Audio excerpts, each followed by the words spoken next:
Funeral homes, terrifying confessions of an embalmer, horror stories, and scary stories. Some of the stories you are about to hear may disturb you greatly. I recommend that if at any moment you feel uncomfortable or if fear begins to overwhelm you, it's better that you come back another time. Malevolent entities will use your own fear against you, and it might be your first encounter with spirits that won't let you live in peace for a long time. If that's the case, and you decide to leave, you would help me greatly by leaving a thumbs up and subscribing to our channel. Are you ready for this?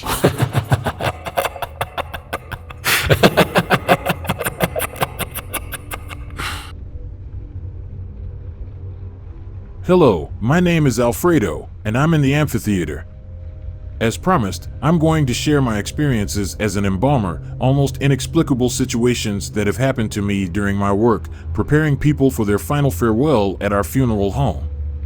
I want you to know that behind me is the wall that separates the preparation room, where my colleagues are working diligently, and to my right is the cold and utterly terrifying refrigeration room with the drawers, where several people are currently waiting their turn. We get used to many things that happen here, and we no longer pay as much attention as when you're a recent graduate or an intern. However, these things still happen from time to time. I have a break now, and I didn't want to wait until I got back to the family business to start telling you the most chilling stories of my life as an embalmer, and here at the morgue as a forensic expert. Working with the deceased is quite impactful in this profession.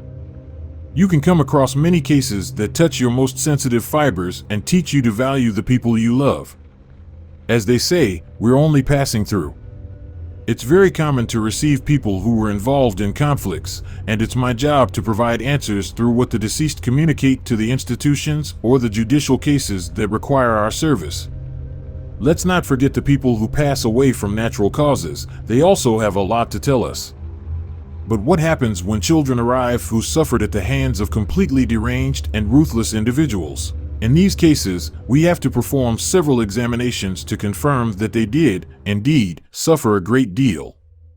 A couple of years ago, a bag containing something utterly shocking entered the reception. I remember I was on duty, and according to the reports, we had to expedite this case because they already had the person who had caused the harm in custody, and we couldn't waste any time. I prepared the lady who was about to be picked up by the funeral home, delivered the body, got myself a coffee because it was already very late, and prepared to start my work. After a short break, I came back and opened that bag. I was stunned by what my eyes were seeing, a severely bruised child. At first, I thought it was a case of homelessness, abandonment, or a severe accident that had claimed the life of this little one. What surprised me the most was that, upon inquiring with my colleagues and reading the report, the child's mother was accused of the abuse. Working with children is, without a doubt, something that, in my opinion, goes beyond many reasons. As I mentioned earlier, I have children, and it complicates matters somewhat because I can't believe that there are people who can inflict so much harm. Briefly learning about the case and trying to digest the horrifying details, I began to work. I fully uncovered the lifeless body that, at times, moved me so much. But as I discovered what this child had endured, I started to fill with anger and rage. I know perfectly well that my job is to help resolve controversies, but I'm also human. That night, I felt so powerless when examining that little body. Just imagining her suffering brought tears to my eyes. I share this case not only because I remember it with anger, but because I firmly believe that we can communicate with people who have passed away, or rather, they let us know what they want. I want to clarify that I'm not any kind of clairvoyant or practitioner of witchcraft. It's just that in many years of service and, especially, contact with people who are no longer in this plane, I have developed a certain intuition. In my work here at the morgue, many shocking cases have come our way. I'll give you a brief description of what I discovered. It was already dawn. Her left arm was broken, and there were bruises around her stomach. Most of her body showed clear signs of frequent abuse. I don't know under what conditions she lived, but her little feet were so dirty and neglected, as if this child had gone for a long time without any kind of footwear. Malnutrition was evident, her ribs were clearly visible. I placed her on the table with a heavy heart and began diagnosing her life's loss. We'll set aside the technical details. I don't know what kind of person she had been living with. Her entire body was dirty, and she hadn't had a bath in weeks. The crusts of dirt and filth dissolved when I sprayed her with water. I adjusted her little head, and that's when I realized the worst. There was a deep bruise that had caused her demise, likely from a pipe. I couldn't help but feel uncomfortable, and almost involuntarily, a few words came out of my mouth. "What happened to you?" I said as I gently massaged her little hand, hardened by time. I continued with my work and started filling out the necessary paperwork to deliver her and go home. I usually work with some music playing. It makes the job less gloomy.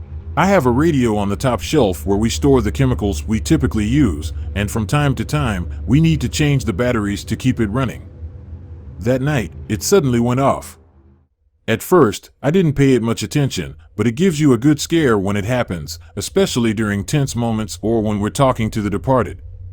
It turned off again. I said to my little radio as I walked towards it to remove the dead batteries. I went to my drawer to fetch a new set, and when I returned, I replaced them so I wouldn't be alone in that place. I searched everywhere in the drawer, but I had no more batteries, so I put my little radio back and played music from my phone instead, as it was better than nothing. I went to my desk to input the information into the system and send the necessary emails. I was quite focused on my task when I heard in the distance that my little recorder was trying to turn on. Immediately, I felt a shiver. I had left it without batteries, and it was making intermittent, eerie attempts to come to life. It put me quite on edge. Something like this had never happened before. I got up from my chair and walked to the back. I took my recorder and examined it from all angles. It kept turning on for no apparent reason. I repeatedly pressed the power button, but the device remained the same. In my heart, a suspicion began to form that this was something paranormal. All of this was happening while the little girl was still on the table. Maybe I was mistaken, and it was just my mind playing a trick on me. With several days without rest and nearing the end of the pay period, I was truly exhausted. I turned down the volume on the device. It didn't scare me anymore. I was past that point. I put it back in its place and turned my back to it. I took a step, and the radio fell to the floor. Strange things were happening. I believe a lot in energies, so just in case it was something good or bad, I didn't pick up my recorder again. Instead, I slowly approached where the little girl rested. Something told me she was the one causing these occurrences. I gently stroked her hair and said, "Don't worry, maybe the place you're going to will be better than where you've been." It's challenging to understand how, despite everything she had suffered, she was still looking for the person who took her life. When I adjusted her hair, I distinctly heard small footsteps coming from the information area. It's a small office to the left, just in front of the cold chambers. I found it odd because at that hour, my colleagues had already gone home. The footsteps weren't loud, they sounded exactly like when children run around the house without socks on. That same sound echoed down the hallway. Remembering the advice from my father and grandfather, I tried to communicate with the little girl. I asked her, "What are you looking for, dear?" "There's nothing here." My fear intensified when a distorted voice came from my little radio, responding. In the beginning, she was asking for her grandmother, and like any child, when she couldn't find her loved one, she began to cry, and the radio stopped transmitting for a while. I'm used to working with people who have departed from this plane, but not to conversing with them. I clearly heard those bare feet swiftly moving towards the glass door where we receive and hand over the deceased to the various funeral homes that come for them. With fear creeping under my skin, I peered to see if I could identify any sign that it was indeed this little girl. I turned on all the lights and was surprised when I approached the door. Right at her height, there was a little handprint on the glass, a mark that clearly showed the imprint she had just left, as if she had peered out, trying to find her grandmother, who was possibly the only person who treated her well. I returned to where the lifeless body lay and spoke, "They'll come for you soon. I've filed my report, and it's expected that your father and other people will come to collect you. They'll make you beautiful here in the institution. I don't do aesthetic work or anything like that here. My job is to determine the causes of passing and assist in legal processes." But when cases like this arrive, it's very difficult for me. Usually, when I'm at the funeral home, things are different. I can see how the deceased arrive, and it pleases me to watch them leave well-dressed, clean, and presentable for their farewell, which doesn't happen here. We simply hand over the bags to the funeral colleagues who will do the work, and that's it. I prepared to deliver her because it wasn't long now. They had called me to say they wouldn't be long. As I was closing the bag, I heard a little voice from the cold chamber area asking for her mother. I knew it was her. The bag's closure was at the level of her face, and I stopped. I don't know if I did wrong, but I told her the truth. The person you're looking for is not here, but what I can tell you is that she's in a place where she'll pay for what she did to you. Look at yourself, see how she left you. Justice will be served, and I know you'll find rest. Stop looking for her. After saying these words, I left the light on in that place and went outside to finish my report. I didn't hear anything else. A few minutes later, the guys were already there with the little girl's father, a very humble man who was completely devastated. We did the identification, and it broke my heart to hear his cries. I had a lump in my throat so intense that my voice broke twice before I could close the bag. I said, "You'll be fine, dear. Go with your father and rest in peace," and I handed her over. They signed the documents, and we said our goodbyes. Minutes later, I was in my car on my way home, thinking about the things I had just experienced. As soon as I got home, I took a shower and went to my children's rooms to hug them. Emotions as human beings can deeply move us. That was one of the terrifying and sad experiences I had at the morgue. Another happened at the funeral home. It's an experience that still sends shivers down my spine every time I tell it. It was during the Holy Week. Many people head to the coast to enjoy a good swim in the sea. But sometimes things go very wrong. According to the report, the woman had passed away due to drowning. Many make the mistake of going into the sea without knowing how to swim, or the current pulls them into deeper waters. The lifeguards did their best to retrieve her and, most importantly, to resuscitate her, but they couldn't. The worst part was that she was about to give birth. The report stated that she was at 40 weeks, very close to meeting her baby. You can imagine the pain of her husband, who came to request our services.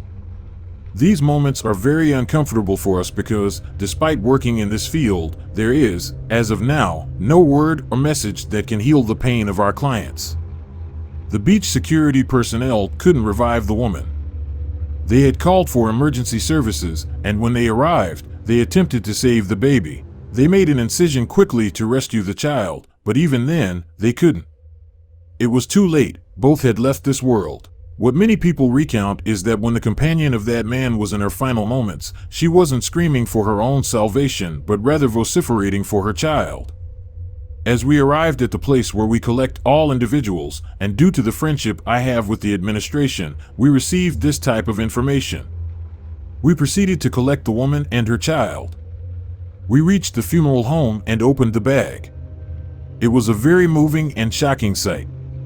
We had worked on cases before involving people who were in the early weeks of pregnancy, and in cases where the organism didn't take them, we left the fetus inside or simply suctioned it out due to its prematurity. But now, we had 2 individuals to work with, and it had to be done in the best possible way, as it would be the first time the father would meet his firstborn. It was around 5 in the evening when the tragedy occurred, and by 9 at night, we began our work. We followed the same procedure, replaced the fluids, and began decorating our work. It was past 11 when I decided to sit down for a while because my back was hurting too much. I had suffered from sciatica for many years due to bad posture when lifting a client, and that's what had me in considerable pain that day. However, there was no time to lose in this profession. I sat down and tried to stretch a bit to relax my nerve before returning to my work. I have a small chair that creaks a lot every time I try to stretch, and the creaking doesn't bother me. But then something completely strange, terrifying, or sad, depending on how you see it, started happening. Right after I had finished stretching and was getting comfortable, I heard something that, at first, I couldn't define clearly. But as seconds passed, I could hear precisely what it was. It was the voice of a woman singing a lullaby. Without a doubt, This was something completely out of the ordinary. I immediately stood up to make sure it wasn't some woman passing by on the street and to dispel the fear that this sound was causing me. As I mentioned earlier, we're located on a main avenue, and many people pass by because we're one of the oldest funeral homes in the municipality, centrally located for everyone. I looked out the window and saw no one, but I heard it again. It was a sound that seemed to move from one place to another, covering a large part of the funeral home. This is what made me very nervous. My senses couldn't deceive me. I clearly heard that lullaby moving around the body of that woman. I began to feel my feet tingling, and my knees started trembling. I walked slowly towards the light, and when I reached the switch at the entrance to illuminate the entire place, it turned into a terrifying run. That lullaby began chasing me. Just when that lullaby was getting close, at a distance of mere centimeters from my back, I switched the light on. The sound vanished completely, and it felt as if someone had blown air against me. My instinct told me that whatever it was had been about to touch me. I don't know if it was the grief that the woman felt or something else. She seemed to be reliving the memory of holding her child in her arms, singing to him every night until he fell asleep.